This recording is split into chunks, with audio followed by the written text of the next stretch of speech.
is the Sixers Talk podcast for your viewing and listening pleasure. Danny Pommells, Noah Levick, Amy Fadool in your earpiece. We are brought to you by Wilmington University. Guys, it is International Dance Day. Quick, Noah, your favorite dance? Robot is the first one that comes to mind. I'm not sure it's my favorite, but it's iconic. It's an iconic. It is iconic. You got to be Robot, Noah? Can you do the Robot? Oh, a demo. Yeah, look at it. Something along those lines. The thing he's trying to squeeze the robot into that little. Yeah, he's kind of like it's a very narrow robot. Amy, narrow robot. Your favorite dance? I mean, I got a lot right there. The sprinkler is always a go-to. I feel like for that, I think it's always a crowd pleaser. I'm a big fan of shopping cart things that are really like people that get involved. But the Carlton is also a good. The Carlton leg kicks, the Cabbage Patch. Come on, Cabbage Patch. Oh yeah, Cabbage Patch. We're all trying to do this. What's yours, Daniel? I was a big MC Hammer guy growing up. Did you? Yes, I could see that.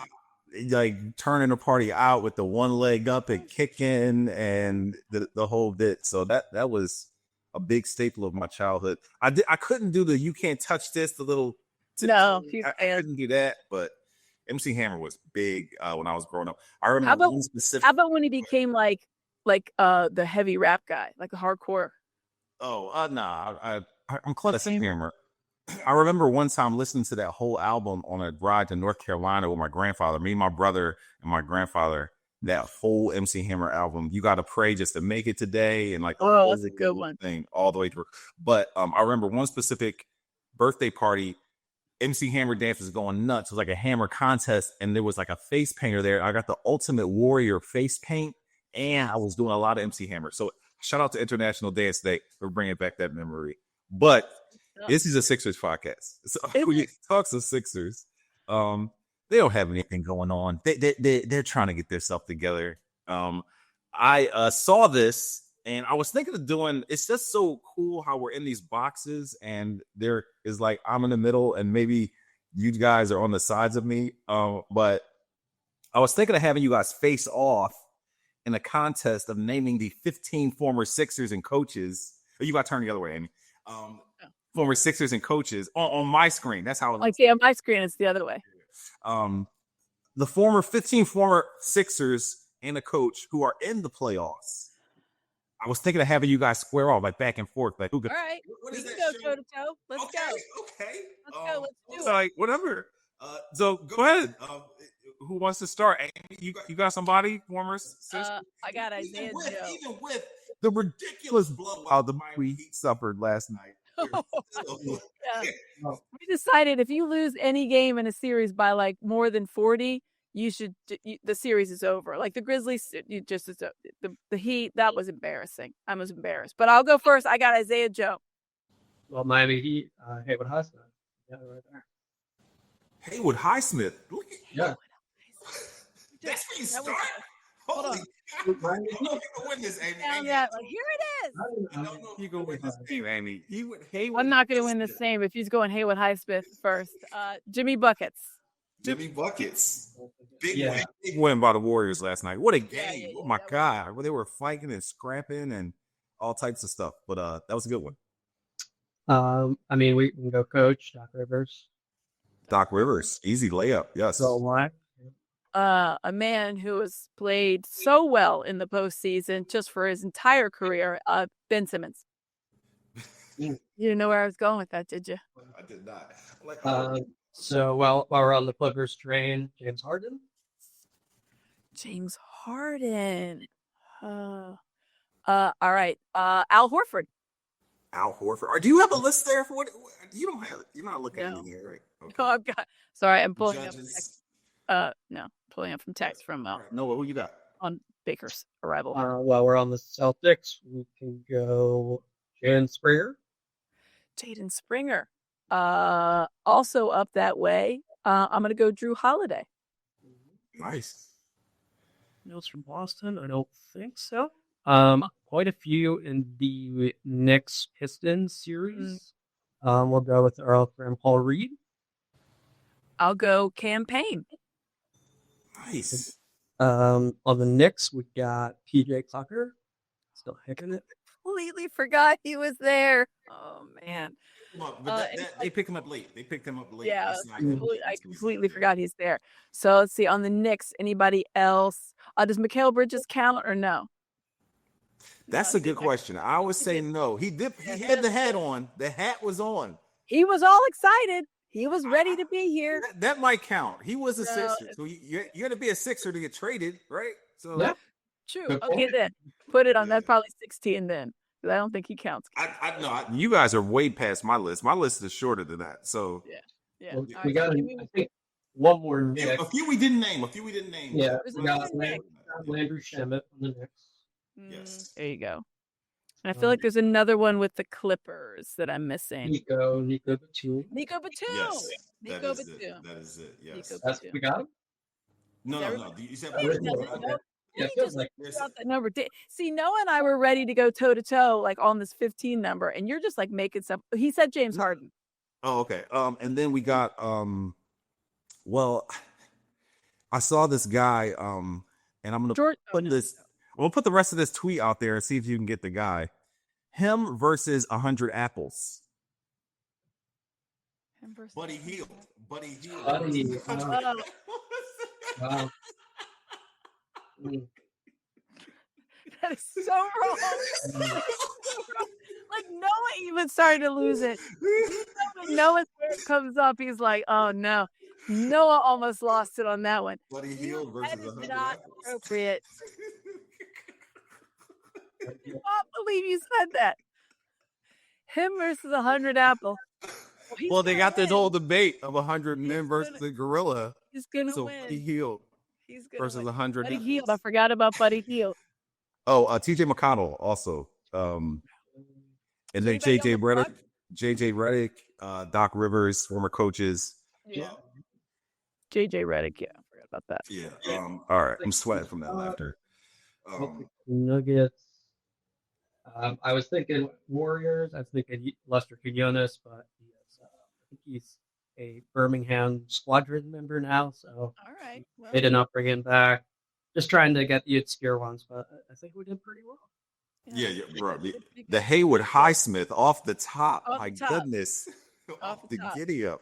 from the top. Must have been a favorite player of Noah's to pull that one from the top like that. But so glad you could join us here in the Sixers Talk podcast. Just having some fun. It is the odds of the off season for the 76ers trying to get figure out what's next.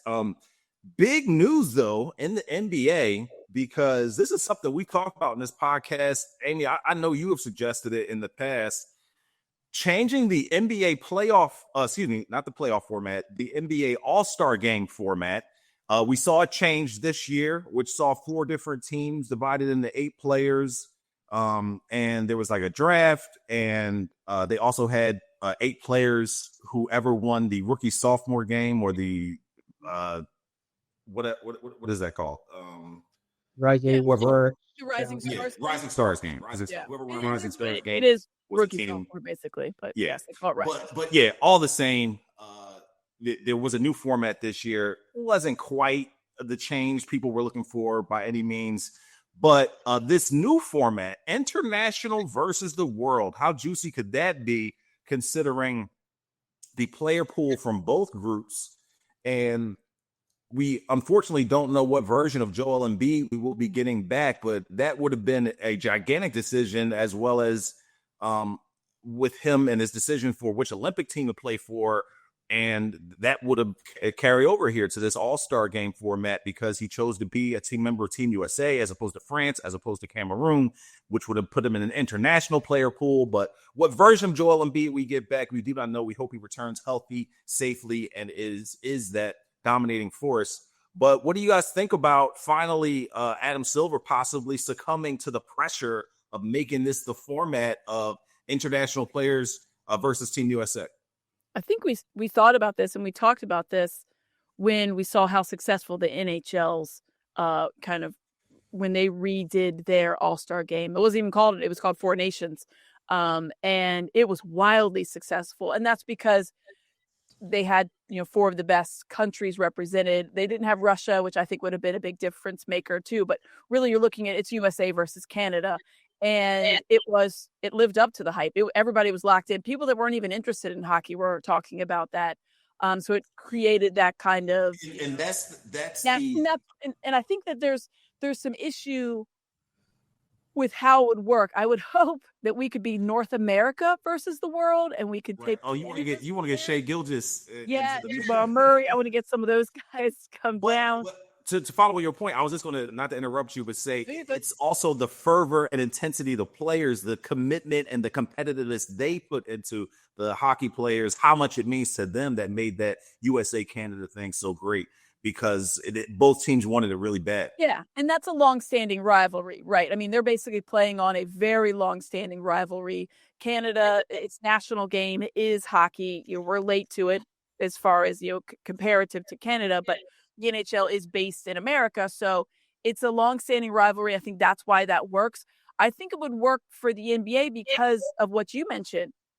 Let's face it, the international game and the players have surpassed a lot of American players. Yes, there's still the LeBron Jameses of the world, but Steph Curry and James Harden, and some of the younger players that are up and coming. But you look over, we talked about it on the last podcast. The last American-born MVP was James Harden. So it's been a hot minute. And so I think that's what would create a little bit more intrigue and interest.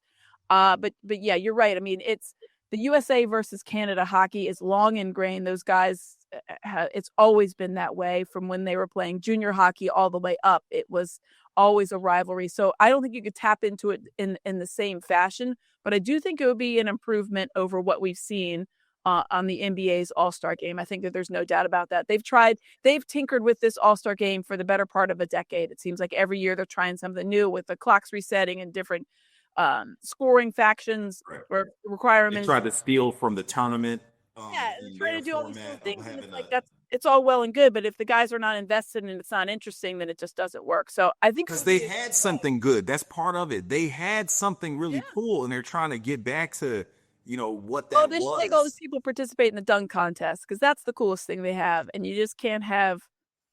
No offense to whomever's been in it, but the last couple of years, it's just not very exciting. I mean, kudos to Mac McClung. He's the only one that saves that single-handedly every year because he is an incredible dunker. But I think it would be very interesting. I don't know if they're going to be able to pull it off. I think that the players, association would have to agree to it and how that would go down. Noah could probably speak a little bit more to how it would have to be hammered out between the teams. But I would certainly be much more interested to see, Giannis go against Giannis. The team international team would be insane. We have to be grouped with North America. You got to give us Shea and Jamal Murray and whomever else we can pull from Canada. Zach Edey, RJ Barrett, maybe. RJ Barrett. Yeah, no, I mean they're a good team. By Doherty Fernandez, well, the Olympics. Yeah, I like it. I mean, obviously the Olympics were incredible. Why not try to double dip on that? Why not tap into that as much as we possibly can? I think about golf too. Like people are always talking Ryder Cup, Soul Hunt about. I think there's just like an element of fun that obviously is the whole point of the All-Star game, and it feels like when there's an international flavor to it, that's just naturally going to be at a higher level. So I'm all for it. As we've talked about before, the All-Star game is in a pretty dire place. Mm-hmm. I think on one hand, part of the reason, quite arguably, is they've just been throwing the kitchen sink at it and hoping something works. But nothing has really saved it or been too great thus far. Like, this is a good idea, and that definitely worth trying. And I've got to imagine it would appeal to a lot of players who had a great time in the Olympics. Got to represent their country. Got that spotlight of like going against Team USA. I think Gershon Yabusele yet again is a great example. Like there's something to be said for representing my country, or in this case, the international team. Like I dunked on LeBron James' head, and he was wearing a Team USA jersey. I think it makes it a little bit cooler. So I think that's definitely appealing on paper. Listen, I love that the NBA is not too big to see the mistakes or try to make things better. They see this international competition that is the Olympics, fantastic, battles and teams, fighting for their countries, and just the embodiment of it, just such a melting pot of fun and excitement with all the different nations coming together. So they're like, you know what?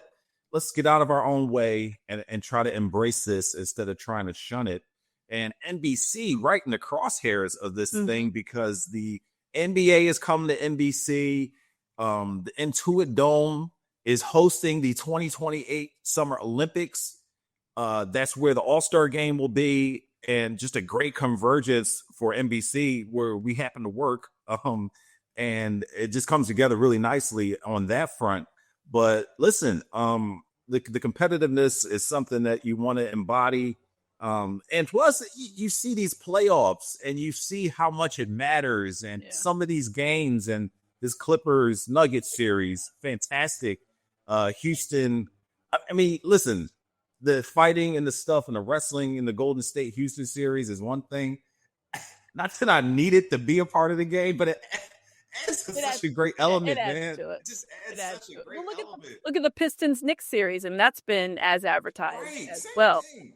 I think for me, what I would do, and obviously it's a longer term plan, is I would cut the season by about 10 to 15 games, and I would have a longer All-Star break. I know it sounds crazy, but if you really want to, because listen, these guys... a 67 game season. Right, somewhere in that range, 65, 70 games. And then you have a longer All-Star break where you can actually have this kind of like competition you want to talk about. Look how the Sixers season, the schedule ended. They were every other game, it seemed like, for the last 3 weeks of the season. Now, some of that is because of the way that the play-in tournament or the in-season tournament was, and I get that.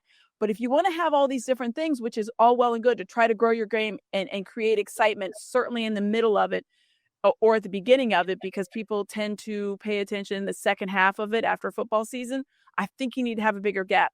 NHL has multiple gaps. Listen, they started the week before us and they ended like 2 or 3 weeks after us. That's because they've got multiple rests, multiple gaps. Now, whether it's because of, all-star breaks or international breaks or whatever they have, I feel like that is something that the NBA is going to need to explore. If you want to have these higher level competitions, you need to have people invested. And when you're playing back-to-backs and you're playing 7 games in 10 days, you're not going to have guys that are going to put themselves out there physically, in my opinion, for an all-star game. There's no real rest associated with the all-star break for those type of players. Like they don't want to do the all-star weekend because it's like, listen, I'm old. I'm 30, whatever it is, years old. I've been playing the league 15 years. I want to be a part of it, but I have to think about the playoffs. I have to think about my body. So personally, I think that's something that the NBA should explore. Cutting the season down, maybe by even 10 games. But I think between that 15 range and making it a longer break and giving these guys actual rest they can play in the All-Star game and then they also maybe get a couple of days off. I mean, I don't know. I just feel like they're just trying to capitalize on too much and you're not making it a viable product for an all-star type of thing or an in-season tournament because of the way that the schedule is structured. It was just a race to the finish. It felt like they were playing all of the time, trying to get these games in order to start the playoffs on time and the play-in tournament on time. Yeah, I mean, for a while thought there are many good reasons for shortening the season. I know it's definitely under consideration, but we're not there quite yet. But yeah, I just think like as the star injury pile up and it's illegal about the stars, like just put 2 and 2 together. Get teams fewer back-to-backs, fewer games total, more opportunities to load manage your stars without people, getting angry that they're not playing in, marquee game X or Y. So we'll see if we ever get to that point. I mean, sure, like, I guess history is a little bit affected if NBA were 82 games for a while and now we're down to 70 or 65, but I don't think it's that big a deal. Honestly, like I think if you compare it to a sport like baseball, like history is different in the NBA. It's more about like, how many points you average per game, how efficient you are when you are when you're on the floor, like a 50, 40, 90 season, obviously single game records, I think, carry a little more importance in the NBA compared to baseball. So sure, like it's a valid, I think, tick against shortening season perhaps, but I think there's a lot more factors in favor of it. I think, the notion that you can make the All-Star break a bit beefier is one of them. And I think the biggest one is just everyone is really bummed when teams lose stars and you lose interest for 30 or 40 games, when a star suffers that that big you would put them after. Obviously, I think it'd be a positive to lower that risk, and I don't see the negative being that significant. So still very much on that train. Yeah, you just don't have. We pulled it up the other night, and we were talking about the Michael Jordan versus LeBron argument in my household, which is just a weekly occasion. But and of course, the Sean Kane faction, because there's two of them, brought up, oh, look at his season stats, and it's just he played 82 games like on the regular. You don't have that anymore. 7 times all 82. Like you just don't have that anymore. You don't have that. Yeah, guys are like, it's like Mikal Bridges, and that's Buddy like the end of Buddy Hield. Let's give Buddy Hield a shout out. Buddy Hield. There you go. Buddy Hield. So it's like Buddy Hield reference in the podcast also. It's definitely in the NFL, like they have more games now, and their stats are still, I think, relative. It's different. I think Noah brings up a really good point about it. It does change as far as the history, and when you're looking at minutes played and scoring and whatever else, like that stuff will be an unfair comparison. But in the grand scheme, no one's playing 82 anymore. It just doesn't happen. The majority of players are playing about 65 to 70 games. So I think that would be a little bit more realistic to have that. That's just my thoughts when I was thinking about the All-Star games. Like if you really want these guys to play in and play competitively, you need to give them an actual break. They just are not. They're not equipped for it. Dan Lillard just tore his Achilles. There you go. And all 82 is off the table. They are not doing that anymore. Particularly, listen, there's room for everything now, so they're trying to make room for all this load management and stuff that's coming along, and it's just part of the game. You just have to embrace it. That they do, Daniel. That they do. But I think it's something to revisit. When's the next CBA up, Noah? 2 years? Next year? Don't know off the top of my head. I feel like 2027 might be right, but I don't know. Look it up. Yeah, I mean, honestly, it still feels to me like the majority of the league has not fully got a grasp on the new CBA. Oh. It is interesting. I still don't think there's much certainty about like what kind of players are worthy of like a full mid-level exception, or who's a minimum player nowadays. It's like there's still a lot of reshuffling and re-understanding of what it all needs. So yeah, that'll be intriguing to follow. I think it's become obvious that like it's much worse for your franchise if you give a really big contract that goes poorly, a la Bradley Beal. Potentially, we've got a couple names to mention with the Sixers. So I think that's clear. But yeah, I think as far as like the market for role players, we're all still sort of figuring that out and trying to predict how most teams are going to behave under the new CBA. Let's take a quick time out and pay some bills. We are brought to you by Wilmington University. Your dream is their mission. Join Wilmington University for its open house on May 7th, online or in person at their new Castle campus. Details at wilmu.edu/open house. Back here on the Sixers Talk podcast, Noah is covering the Phillies game today, so we're short on time. Shout out Noah and the Fightins. NBA player survey information.